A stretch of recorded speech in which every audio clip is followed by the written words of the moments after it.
Snow swirled outside the frosted bay window of our living room, catching the glow from the multicolored lights strung along the eaves.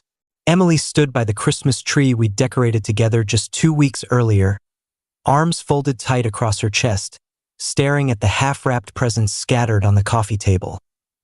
"You promised you'd handle the gifts for your own family this year," she said, voice low but edged with exhaustion. "I've been running around since November, planning the dinner, coordinating with my parents, baking for the office party, and now I'm supposed to wrap everything for your sisters too?" I set my laptop bag down by the door, snow melting off my boots onto the mat. The 12-hour day at the firm had left me drained, but I could hear the weeks of built-up resentment in every word. "I'm sorry," I said, keeping my tone even. "Work blew up with the year-end audits. I thought we agreed I'd take care of them this weekend." "This weekend is Christmas Eve," she snapped. "Your mom expects those packages under her tree when we drive up on the 24th. You think I want to spend the night before Christmas wrapping scarves and books like some elf while you sleep?"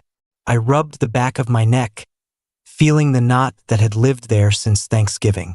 "Okay, I'll stay up tonight and finish them. Just tell me what you bought and where the paper is." Her laugh was short and bitter. "That's exactly the problem, Ryan. You want instructions, a checklist. You never just see what needs doing and do it. You wait until I spell it out, and then it feels like I'm managing you."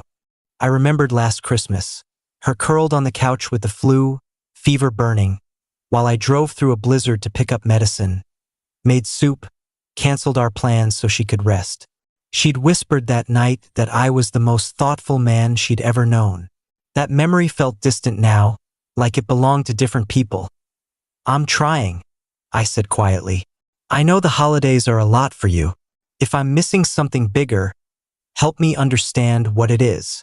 She turned fully toward me then, cheeks flushed from the heat of the fireplace and something colder. The room smelled of pine and cinnamon from the candles she loved, but the warmth didn't reach her eyes. "You want me to explain it?" she asked, voice dropping. "Fine. You want the truth laid out plain." I nodded, bracing myself. "Yes, I do." She stepped closer, the fairy lights reflecting in her narrowed eyes. "My ex, Connor. He knew how to make the holidays feel magical without being asked. He'd surprise me with little things, plan things that showed he actually paid attention to what made me happy. You're predictable, reliable, but there's no spark, Ryan. No romance. Sometimes I feel like I'm living with a very competent roommate instead of a fiancé." The words landed like ice water poured straight down my spine. Spark. Romance. Things I thought we'd had in abundance once. I saw flashes, her laughing as we picked out this very tree, her kissing me under the mistletoe I'd hung in the doorway last year, her saying I made her feel safe in a way no one else ever had. All of it suddenly felt counterfeit that I didn't respond. Couldn't. The air felt too thick, the twinkling lights too bright. She watched me, waiting for the explosion or the pleading or the desperate promises. Instead, I felt something inside me go perfectly still, without a word. I walked past her to the hallway closet, pulled out my large suitcase, the one we'd taken on our trip to Vermont last winter, and carried it to our bedroom. "What are you doing?" she called, following me. Her voice carried the first hint of uncertainty. I opened the dresser, took out jeans, sweaters, socks, everything I'd need for a while. I folded nothing, just placed them inside with deliberate calm. "Ryan, stop. You're being ridiculous." I moved to the bathroom, gathered my toothbrush, razor, medications. Back in the bedroom, I unplugged my laptop charger, slipped my tablet into its case. She stood in the doorway now, blocking half of it. "So you're just going to leave? Over one fight? It's almost Christmas." I zipped the suitcase. The sound cut through the quiet house like a blade. I looked at her, really looked, and felt an enormous, echoing emptiness where the love had been moments before. "Move, please," I said, voice level. No, her chin lifted, defiant, but her eyes were starting to shine. We're not done talking. There's nothing left to say. She searched my face for the familiar hurt, the anger she could work with, the man who would stay and fight because losing her was unthinkable. She found only calm detachment. After a long moment, she stepped aside and I wheeled the suitcase down the hall, grabbed my coat from the hook by the door, my keys from the bowl decorated with painted snowflakes. The porch light illuminated the falling snow as I opened the door. "If you leave now, don't bother coming back for Christmas," she said behind me, voice trembling between fury and fear. I didn't answer. I pulled the door closed softly and walked into the storm. The drive through the quiet suburban streets felt surreal. Christmas lights blurred past. Reindeer on lawns, candles in windows, families I would never be part of tonight. I found a small inn on the edge of town, the kind with a vacancy sign glowing red against the snow. I checked in, paid for a week, carried my suitcase up the narrow stairs to a room that smelled faintly of cedar and old carpet. I sat on the edge of the bed in the dark, watching snow pile against the window. My phone stayed silent for almost an hour. Then it began. First calls, then texts. "Emily, where are you? It's snowing hard. Come home so we can talk." "Emily, I'm sorry I said that about Connor. I was angry.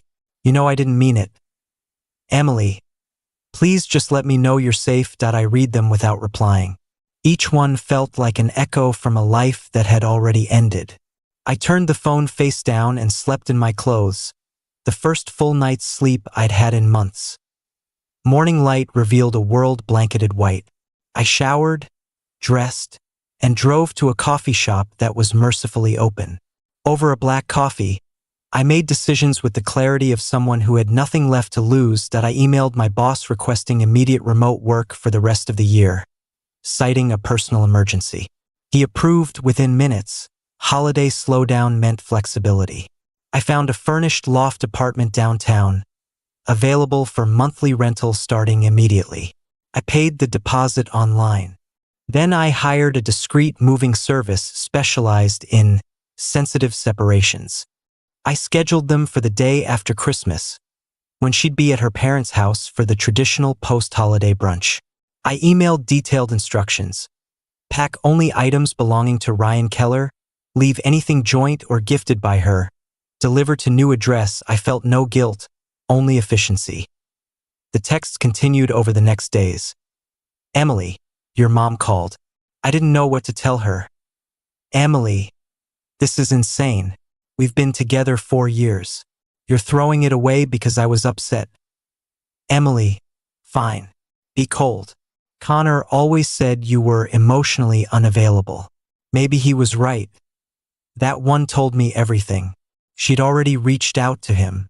The man she'd used as a weapon was now her sounding board." I didn't reply. Christmas Eve came. I spent it alone in the loft, eating takeout Chinese while a classic holiday movie played silently on the television. The silence was vast and strangely comforting. On Christmas morning, a text from our mutual friend Lauren arrived. "Lauren, hey, I hate being in the middle, but Emily is a mess. She's been drinking a lot and apparently reconnected with Connor. He's been over a few times.